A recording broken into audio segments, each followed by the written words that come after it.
Bienvenue à Traumatica, l'un des plus grands festivals d'horreur d'Europe, organisé par Europa Park. C'est un event unique, inspiré directement des Halloween Horror Nights américaines. Un mélange de spectacles, de maisons hantées et de mise en scène post-apocalyptique. Aujourd'hui, je vais te partager mon expérience complète, ce que j'ai aimé, ce qui m'a surpris et surtout, ce que tu peux attendre si tu veux y aller. On plonge ensemble dans le cauchemar.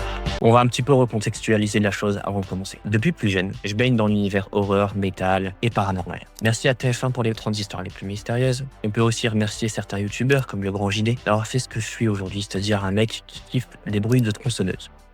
Non, je déconne. Mes références à moi, cet univers qui est très large, c'est Kiss, Ghost, Conjuring, The Walking Dead, Five Nights at Freddy's, Dead by Daylight et Zombicide, et j'en passe. Mais il faut savoir un truc, je suis quelqu'un qui flippe facilement, mais ultra rationaliste. Je garde toujours un peu de recul sur les situations, et j'attends clairement ce festival qui me mette le trouillomètre à zéro. Parce qu'à force, les films, les séries, les musiques que j'ai citées, etc., ça me fait plus grand chose. Donner des codes, j'en veux plus. Vous savez, ce moment où Dead by Daylight, il n'y a plus aucune saveur, où vous êtes là, clairement, pour le style et rien d'autre. Où vous savez spotter les jumpscares dans chaque film. Et avant Traumatica, j'avais déjà testé des événements de ce type. À Belloir, notamment, ou à Plebsalon La Panne, mais qui reste quand même plus gentil, pas sur de l'interdiction ou moins de saison. Je compte pas Disneyland dans le lot parce que tout ce qui est Halloween à Disneyland avec les parades, c'est trop gentil pour moi. Je suis aussi un habitué du Hellfest. Dernier point, j'ai déjà aussi participé à des Ghost Hunts, c'est-à-dire des chasses aux fantômes IRL, notamment au château de Fougeray ou le château le plus hanté de France, et dans d'autres lieux dits hantés. Voilà, maintenant que les bases sont posées, on peut continuer.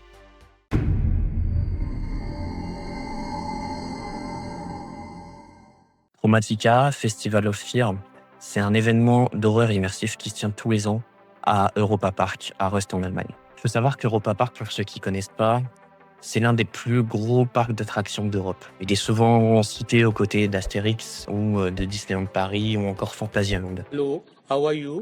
I am under the water. Il est immense et vise clairement à jouer dans la cour des grands, à concurrencer Disney. Entre l'ouverture d'un second parc aquatique il n'y a pas si longtemps que ça, qui s'appelle Rulantica, des hôtels à thème, je sais plus combien il y en a, mais il y en a une blinde, qui s'enchaînent avec des nouvelles zones chaque année. Ils mettent vraiment la barre très haute, ils mettent le paquet. Autre point, il faut savoir aussi que ce parc appartient à une famille qui s'appelle la famille Mack, qui a notamment sa propre marque Mack Ride et qui conçoit et exporte ses propres montagnes russes à travers le monde. En gros, Europa Park sert de parc vitrine pour leur concept. Mais bon, cette partie commence à ressembler à un exposé d'école de commerce, donc on va s'arrêter là. Parlons de ce qui nous intéresse, c'est-à-dire Traumatica.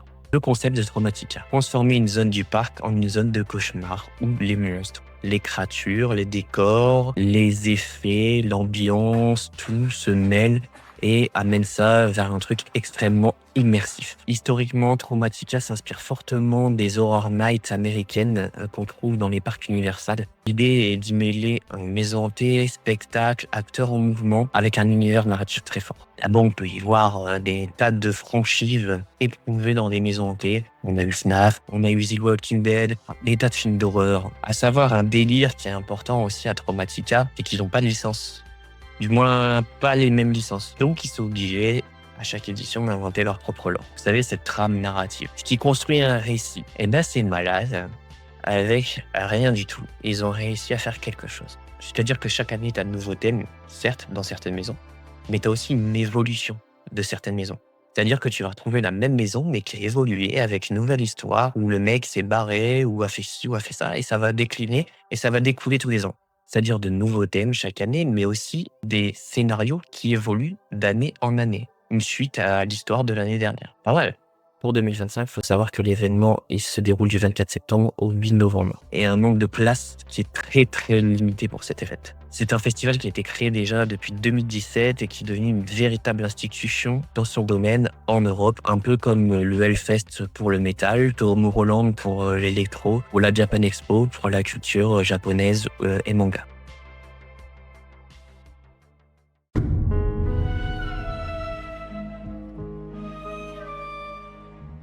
Comme je vous le disais auparavant, c'est malade, on crée un lore pour chaque maison, chaque année. Si je devais rentrer dans les détails, on pourrait y passer 3 heures. Ce sera peut-être un concept que je ferai par la suite sur ma chaîne, je ne sais pas. Je vais donc vous présenter chaque maison, chaque thème de maison, sans entrer dans le spoiler, afin de vous garder la surprise. Malheureusement, il est également interdit de filmer à l'intérieur de chaque maison.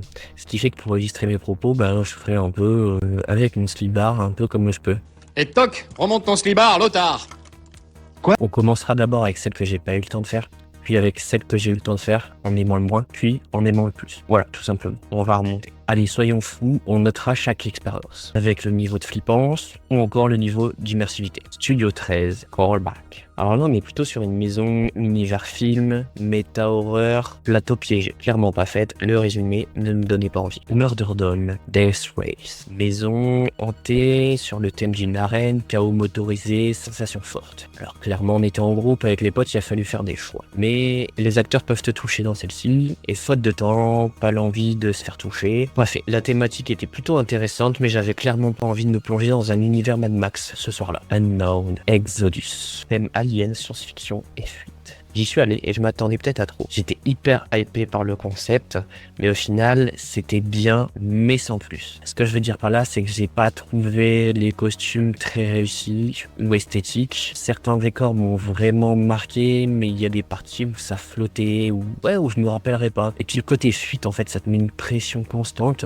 Donc t'as pas le temps de t'arrêter pour voir quoi que ce soit et profiter de certaines scènes, certains décors. Ça valent franchement le coup parfois. En plus, on n'a pas eu un effet spécial. Clairement, je m'y attendais. Je savais que c'était le moment. Je voulais l'avoir et on l'a pas eu. Donc, avis mitigé, moyennement flippant et une immersivité mitigée. The Hill, Hide and Seek. Alors là, on est plutôt sur une maison hantée, ambiance rurale, colline, un thème sorcellerie, disparition d'enfants. Étonnamment, je comptais même pas la faire. On y est allé parce qu'il y avait pas de file d'attente, ou quasiment pas. Et quelle surprise. C'est une maison hantée à ciel ouvert, en pleine nuit. Ça ajoute vraiment un truc à l'ambiance. C'est une expérience en plus qui est assez interactive. Sans trop spoiler, on a 3 parties distinctes. Et chacune demande une façon d'agir pour survivre et en ressortir. Clairement, c'est la première fois que j'ai vu un truc comme ça dans les maisons hantées ou dans un parc d'attractions. Et franchement, c'est vraiment cool. Donc c'est flippant et immersif, comme on lui demande. Cinéma macabre. On est clairement sur une projection piège. Le film devient une partie en fait de l'expérience. Et là, on est dans mon top 3. Comme pour The Hill, je m'y attendais pas et certaines scènes sont vraiment à couper le souffle. Elles resteront à jamais gravées dans ma mémoire. Les décors sont super bien foutus et le jeu d'acteur est top. J'ai vraiment flippé et l'immersion était incroyable. Petite anecdote, il y a une comédienne qui nous a suivis et qui fermait le groupe du début jusqu'à la fin. Mais elle a capté en fait que je l'avais capté. Donc du coup, elle jouait avec moi. C'est-à-dire qu'elle me suivait à distance, elle restait, elle mettait une pression et elle rigolait comme une petite fille. Donc moi, pour le délire, je sais signe de venir et elle jouait, elle avançait, elle reculait. Et clairement, quand t'as ce genre d'expérience, c'est cool. Donc merci à toi. Donc flippant, oui, et très immersif. Là, clairement, on est dans mon top 2. Et je vais vous dire un truc. Je m'y attendais. Je les attendais de ouf. Je voulais les faire absolument. Et je savais que ça allait être un banger. Et je savais que ça allait être un banger. Et je savais que ça allait être un banger. Putain, on dirait que je dis burger. Taro House. Last Descent. Thème occulte. Descente angoissante dans des catacombes. Ça vous va? Que dire? C'est du génie. C'est affreusement beau, immersif et flippant du début jusqu'à la fin. Les acteurs jouent super bien, les costumes sont top moumoute et la lumière est réglée aux petits oignons. Il y a des techniques que j'avais jamais vues ailleurs, surtout au début et à la fin du parcours. L'univers est hyper cohérent entre la crypte et l'occultisme, du pur plaisir pour les fans d'ambiance sombre. Au début, je pensais que le parcours serait un petit peu court. Quand on regarde le plan, ça paraît un peu petit. Quand on tourne autour de la maison, ça paraît un peu petit. Mais en fait, non, pas du tout. Avec toutes ces interactions et les mises en scène, ça passe crème, c'est pile poil ce qu'il faut pour qu'on ait peur, c'est parfait. Je la mettrais en très flippant et ultra immersif. Grim Funhouse, Wakala Wonderland, maison sur le thème Funhouse, cauchemardesque et pizzeria hantée. On est clairement sur ma préférée. Je l'attendais de ouf. Faut savoir que d'habitude, je supporte pas tout ce qui est fête foraine, freak show ou clown. Dans l'univers d'horreur, c'est ce que je déteste le plus. Dans les films, ça me sort clairement du truc et ça me donne pas envie. Mais là, j'étais complètement conquis. Cette année, la maison était divisée en 2 parties. Donc, une partie intérieure et une partie extérieure. La partie intérieure, avec Wakala, la mascotte façon Five Nights at Freddy's, et des scènes franchement magnifiques. Et si je dois vraiment me rappeler d'un truc dans ma vie, c'est bien ça. J'avais clairement l'envie de rester là, admirer la scène, enfin, j'étais ébahi. Le seul petit bémol, quelques effets de lumière à l'intérieur qui font vraiment mal aux yeux, qui sont vachement agressifs, mais les jumpscares rattrapent le truc. C'est à ce moment-là d'ailleurs que j'ai perdu plusieurs de mes potes. La partie extérieure au format labyrinthe était juste hilarante. Comme je vous l'ai dit plus tôt, on s'était perdu avec les potes. Et j'ai vu clairement des scènes de folie. Des gens en train de se faire courser par des acteurs en train de courser des gens en train de courser des acteurs. Bref, et petit détail savant, en fait, il faut savoir qu'au début, on te propose un collier. T'es en droit de le refuser. Mais si tu le prends, on a le droit de te toucher. Et pas seulement on te touche, mais aussi on te retient et on te sépare du groupe. C'est là, à ce moment-là, que j'ai vu clairement des gens le regretter. Moi, j'avais passé mon tour, mais alors qu'est-ce que je me bidonnais. Et je vous jure, et quand tu as des acteurs aussi investis, certains parlaient même français, qui rendaient encore les interactions encore plus flippantes. Citer nos prénoms et ils nous donnaient des ordres ou ils faisaient en sorte que quand on s'appelait, on était déboussolés, etc. Ils séparaient les groupes, un vrai chaos contrôlé. Et c'est un énorme coup de cœur. Pour le côté flippant, je lui mettrais franchement le côté maximum et pour le côté immersif aussi. Surtout la première partie. C'est-à-dire que la deuxième partie, au niveau immersivité, elle est moindre au niveau des décors, mais elle l'est grâce aux acteurs. Bon là, clairement les petits potes, je veux savoir. À ma place, vous auriez fait quelle maison? Quelle maison vous tente le plus? Dreams Funhouse, Taro House ou The Hill? Dites-moi tout dans les commentaires juste en dessous. Et je verrai vos réponses et je serais curieux de savoir qui oserait prendre ce fameux collier.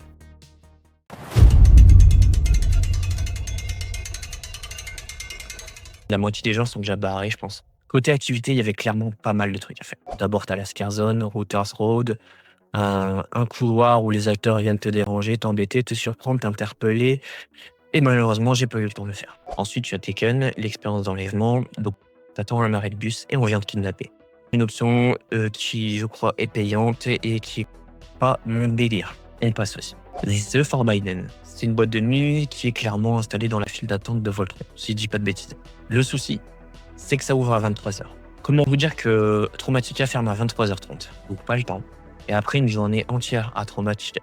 On me voit galérer, mais je veux dire Europa Park. Il y a également des expériences VR, mais perso, ça me rend malade, j'ai zappé direct. Tu avais aussi le Matterhorn et le Pegasus en libre accès, avec peu, voire pas de file d'attente, mais ça se comprend, les gens sont pas là pour ça. Tu avais aussi une main stage avec des spectacles tout le long de la soirée, c'était super cool. Moi, j'ai eu l'occasion de voir un fakir avec un cracheur de feu au moment où je faisais la queue pour Taro House, ce qui est top. En fait, ça te permet de rester dans le bain et de pas te sortir de l'ambiance. Le seul vrai reproche que j'aurai à faire ici, c'est le temps. T'as énormément d'activités à faire, mais en 4h, 4h30, c'est pas assez. Surtout quand certaines maisons affichent 50 minutes d'attente. Franchement, ça me donne un peu l'impression qu'on te pousse à prendre un pass VIP pour tout voir. Et c'est clairement dommage. Erreur de ma part, ce n'est pas un pass VIP, mais un Shockster Pass. Un coupe-fil pour les maisons hantées. Ce qui peut doubler, voire tripler le prix de ton billet. Côté food, c'est des food trucks. Il y a de tout pour tout le monde à des prix variables. Donc un sans faute. On va pas se le cacher, il y a quand même des tarifs qui piquent un peu, notamment le cocktail à 14 € avec la caution du verre comprise. Le festival aussi a sa propre bière qu'ils te proposent dans leur bar, qui est sympa. Mais ça reste de la bière allemande et pas de la bière belge, donc ça m'a pas marqué. La musique quant à elle met bien dans l'ambiance, c'est-à-dire c'est du metalcore, dark electro, ça colle parfaitement bien avec Traumatica. Et il y a un gros taf qui est fait de ce côté-là de la part de Benjamin Richter. Enfin, sur l'ambiance du site, rien à dire là-dessus. On a des décos partout, des brasiers, des braseros qui brûlent un peu partout, des acteurs en mouvement, plein de spots pour faire des photos, bref, nickel. Je vous conseille vraiment d'y aller dès l'ouverture, de profiter du pré-show avec la fumée qui s'élève, les acteurs qui déambulent et qui déboulent au milieu de la foule. C'est vraiment sympa.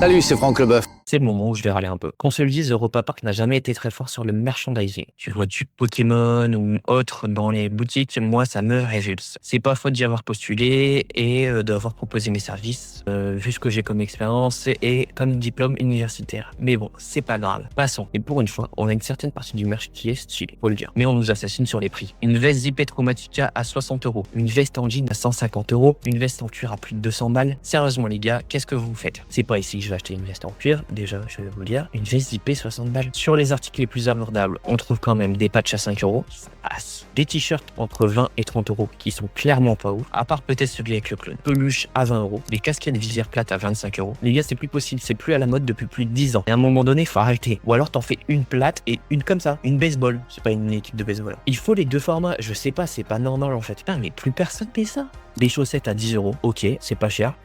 Combien? Enfin, c'est cher pour des chaussettes. Mais bon, des chaussettes personnalisées. Mais avec un logo thermocollé, pas brodé. Franchement, c'est dommage. Quand c'est beau, c'est trop cher. Quand c'est moche, c'est moins cher. Et quand on veut un truc de qualité correcte, bah, y a rien. Perso, je suis un gros fan de chaussettes. Tu vois, les American Socks, là, personnalisés avec tous les motifs et tout. Donc, je suis un peu exigeant sur les chaussettes. Et là, je vous jure, j'avais l'impression que le motif premier lavage, il décolle. Tu vois en plus clairement sur leur application qu'ils conseillent de les laver à 30. Les gars, si tu pues des pieds, en fait, tu laves pas tes chaussettes à 30. Bref, puis je vais pas vous mentir, dans le contexte actuel, je fais gaffe à ce que j'achète. Alors ouais, la veste UZP, clairement, elle était belle pour une fois. Je l'ai kiffé. Mais 60 €. Pour une marque inconnue, non, je me méfie trop. Ça se trouve, c'est de la qualité de daube. Ah, et dernière chose aussi. Aucun t-shirt avec Wakala. C'est quoi ce délire? Le thème est mis partout en avant. Et il l'est pas dans le merch. À part une peluche. Et des oreilles, je crois, là-bas. Sérieux, les gars, un peu plus. Franchement, pour moi, c'est un gros raté et il y avait un gros potentiel à exploiter que vous n'avez pas fait. Et je vais pas vous faire l'affront de vous faire un déballage de ce que j'ai acheté là-bas au niveau du merch parce que j'ai rien acheté à part un maillette et 2 patchs.